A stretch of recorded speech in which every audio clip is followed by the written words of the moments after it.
I'm back and I have opinions. Hey guys, it's Julia, welcome back to my channel. So today's my first day filming in a hot minute, and there are so many new releases for summer. I really just felt like the best thing to do today would be a little anti-haul of some things I actually want to buy. So last month I did my first like anti-haul that you guys really liked, so I want to try and make this like maybe a monthly thing on my channel, maybe like a every other month thing. But basically I'm just going to be going through a bunch of new releases and talking myself out of buying them if I really want them. The whole root of the anti-haul as established by Kimberly Clark is to combat consumerism, especially during this rampant consumerist summer. So I hope you guys enjoy this one. We will be talking shit about a lot of things. I hope you enjoy. Let's do it. Also, please go cop the Dewey merch. I love you forever. Link in description, baby, hell yeah. Pat McGrath is out here wilding, coming out with a foundation line, and I feel personally attacked. Pat McGrath is one of my favorite brands and one of my favorite artists. She's one of the most amazing makeup artists ever. I'm just really inspired by her aesthetic. And I like her products a lot too. I think she does really good formulas in very luxurious bougie packaging, and that's just everything my soul needs. So I will admit, when I first saw that she was coming out with foundation, I immediately looked into my checking account. I'm crazy.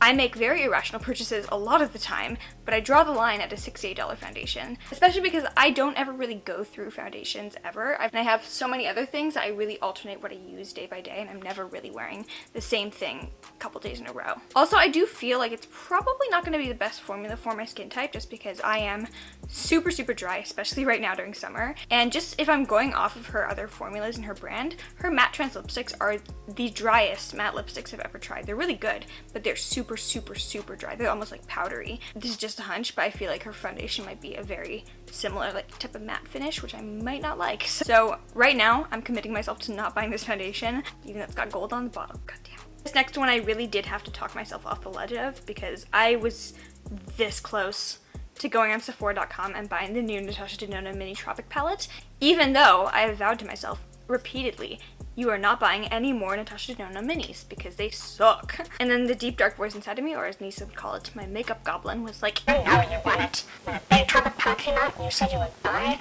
the mini palette with the 5 shades on the bottom in that mini palette. And you know what? She came out with it, god damn it. It's actually really pretty in terms of color scheme, and I think it's a really cute, summery palette, but I feel in the depths of my bowels that this will be awful quality. The mini Lila palette, the purple shade in there, the matte, stressed me out so much I got acne. I just really wish that Natasha would put the same level of care and quality into her smaller palettes that she does with her big ones. When I buy a mini from a brand, I don't want to have to worry if it's going to be the same quality as the bigger size product. I want it to be the same thing but in a smaller quantity. And a lot of brands are really good at doing that. They don't change around the formula of things that are going into smaller packaging. So I was about to buy this $25 palette that is the size of this hand right here. I came to my senses. I was like, no. And you know what? I bet the shades are going to fall out one by one in the pan.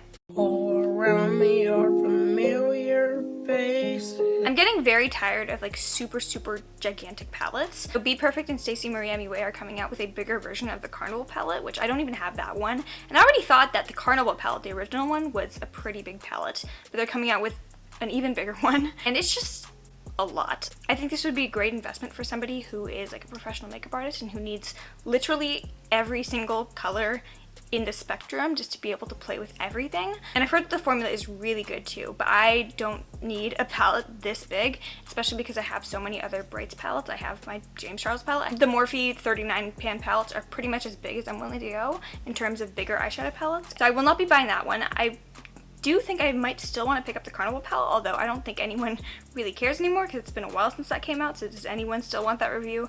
Probably not. And then while we're on the subject of Morphe, they're coming out with the 35H palette, which looks actually really pretty. I really do like the color selection that they chose. Not too many basic browns in there, which is normally something you find repeated quite frequently through a Morphe palette, and I love the navy blue in there. That's beautiful. I do think that Morphe's newest additions to their 35 pan palettes have actually been really pretty lately, but I really wish that they would come out with medium-sized palettes that are normal. So obviously the Vault collection came out and these are 10 pan palettes, but I would love to see them come out with more of these, not with Jaclyn Hill.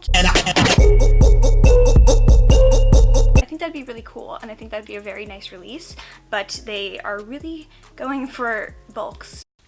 Morphe, are these 35 pan palettes really the hill that you want to die on? Seriously. I was really looking forward to the drop of Lady Gaga's makeup line, House Laboratories. I felt like that was going to be the Fenty of 2019, just like a really cool celebrity makeup line with a nice artistic vision behind it. I think Rihanna just knocked it out of the park with her Fenty line, so I was really excited to see what Lady Gaga was going to do because this has been in the works for a while. Honey, you've got a big storm coming. The products themselves don't look like they're really anything special. Like, I get that there's kind of like a, ooh, I'm not like other girls vibe to it, but to me, most of it felt like they're just trying to be like a hybrid of Milk Makeup and Fenty kind of. But also, why Amazon? Hell yeah, now we got business. I like to be able to swatch my makeup, especially if it's from a more high-end brand. I like to be able to swatch it, see the products in person, test them out, and sometimes, of course, with like ColourPop, you don't really get to do that, but I love to see things in stores. And I thought this would be a really cool makeup line to have in Sephora, right, maybe like right next to the Fenty stuff. Or even like an indie store, like this would be so cool in a box lunch store, but you can still purchase from the House Laboratories website, but I'm really not gonna, just because I was let down by the products she released, and also No. So Real Techniques is coming out with a miracle powder sponge. I used to like Real Techniques a lot just because I really couldn't fathom spending $20 on a beauty blender, and the sting of $6 for a sponge hurt a little bit less. So I really used to be a religious Real Techniques sponge buyer, and then I finally discovered the AOA Studio Wonder Blenders, and these are $1 each, so I pretty much just buy these now. It says that it's a super soft sponge specifically for powder. I use the same sponge for powder as I do with my foundation, and it works just fine. That's kind of one of my goals this summer, is to not really fall into the trap of buying products that add an unnecessary step into my makeup routine. So sometimes things will come out and I'm like, oh, that's really cool. I didn't think of products being used that way, but then I'll do it and it's like, okay, but it looks the same when I just do it the normal way, and I didn't need to add this new product in. So, like, if it ain't broke, it ain't a college student. If it ain't broke, don't fix it. So Makeup Revolution is coming out with this collection of like food themed palettes. So the one that really caught my eye was the avocado one, of course. It's an avocado. There's a pizza palette too, which looks like the most boring palette to ever be created. And then there's like a chili pepper one, which really has like one super hot shade in there, and then the rest are basic browns. But there's purple there too. Good for you, one purple. The green one is the only one that really caught my eye. I think Makeup Revolution's packaging is really cute, but I don't like their formula, and I never really have. Their eyeshadows are pretty hit and miss for me. I feel like some of the palettes are like, okay, this is fine, but it wouldn't really be something I'd pay more than the price of Makeup Revolution for. So with ColourPop palettes, I'm just really impressed by them in general, and I would pay way more than $12 for like a single ColourPop palette. But for Makeup Revolution, their palettes, I'm like, yeah, the $10 price tag seems about right. I just find their matte formula to be very dry and just not the most pigmented in terms of color payoff. There's a small part of me that's like, maybe you should just like give them another shot and see if their formula has changed, but in my heart of hearts, I'm pretty sure it hasn't. So I'm not gonna buy these food palettes. That seems to be a pretty big trend this summer too, is just like food themed makeup. Which is interesting, but these palettes I'm going to pass on. So Charlotte Tilbury is coming out with a new product, and that's something that doesn't really happen that often. I feel like she never really releases anything new, so I'm always very excited to see when they're coming out with new stuff. These I thought were cream blushes, and I was like, ah. Then I realized they were under eye correctors, and I was like, cool. Nope. Under eye corrector is one of those things, I feel like it's just another kind of unnecessary step in the makeup routine. I feel like concealer alone just does the job fine. So I'm sure these color correctors will be delightful quality because Charlotte Tilbury, but also expensive, and I wanted them to be blushes, but we can't have nice things apparently. Ah yes, the billionaire dressed in Fashion Nova. Kylie Jenner is coming out with a summer collection, and here's the palette. I will admit, I did want to buy this one. I follow Kylie on Snapchat because her baby is adorable. And of course, whenever they sneak peek new palettes from Kylie Cosmetics, she always swatches them or always shows the pictures with her flash on. Every single like glittery particle in the shimmers is like, buy me, buy me, buy me, buy me, buy me. And you know what? I'm not against neutral palettes by any means. I've been wearing neutrals pretty much all summer long. I think she has a good mix of like nice kind of warm tone, peachy tone neutrals in here. There's not a ton of mattes in there. I think Kylie's matte formula is actually really good, and her shimmer formula is like meh, it's okay to me. So that's another reason I wouldn't get it. But just in general, I feel like it wouldn't really be anything super special. So I will be passing on this. I can't wait until she comes out with a collection capitalizing on her baby. Dude, a stormy palette with like deep blues, purples, grays. Ugh, my mind. Oh, They're trying so hard. BH Cosmetics coming out with a cheek palette and 2 new eyeshadow palettes, but the one that's like colorful that I feel like I should talk about is the Summer in Saint Tropez. It's actually really pretty, and unlike some other BH palettes, there's not like a ton of unnecessary shades in here. It's 16 shades, looks to be a pretty like nice size, like about yay big. There's a really fun bright yellow, some nice pinks in there.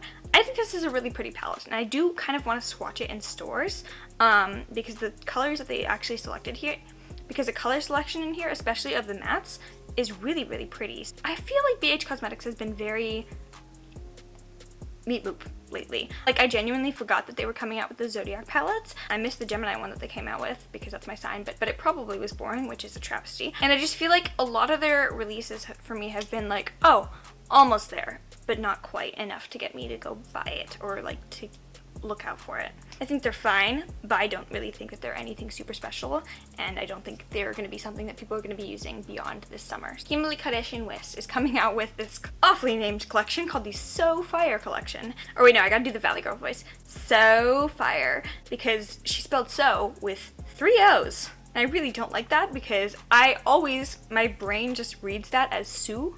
So I was like, what's the So Fire collection? Oh, that's just Kim being Kim. Okay.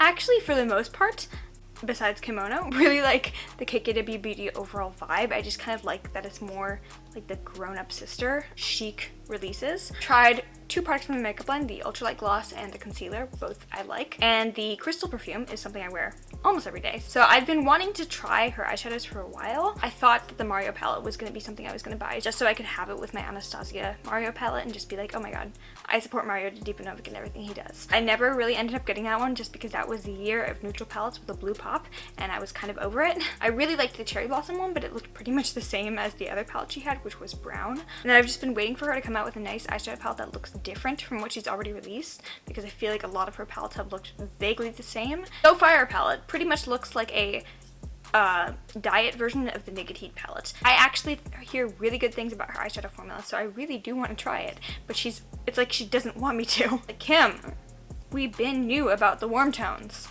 If you know how I feel, why would you say that? Like, you put me in such an uncomfortable situation, like, you know. I'm not gonna go too hard roasting this one because people in the comment section already went in, but Iconic London, a brand that I haven't tried anything from, but I actually would love to try something from if they actually came out with anything that was cool. I'm not gonna go too hard roasting this one. They really tried to be innovative here, and they came out with this product called the Brow Silk, which is like a luscious, feathery brow pomade type thing that you kind of brush into your brows to keep them nice and like stuck up, kind of like soap brows.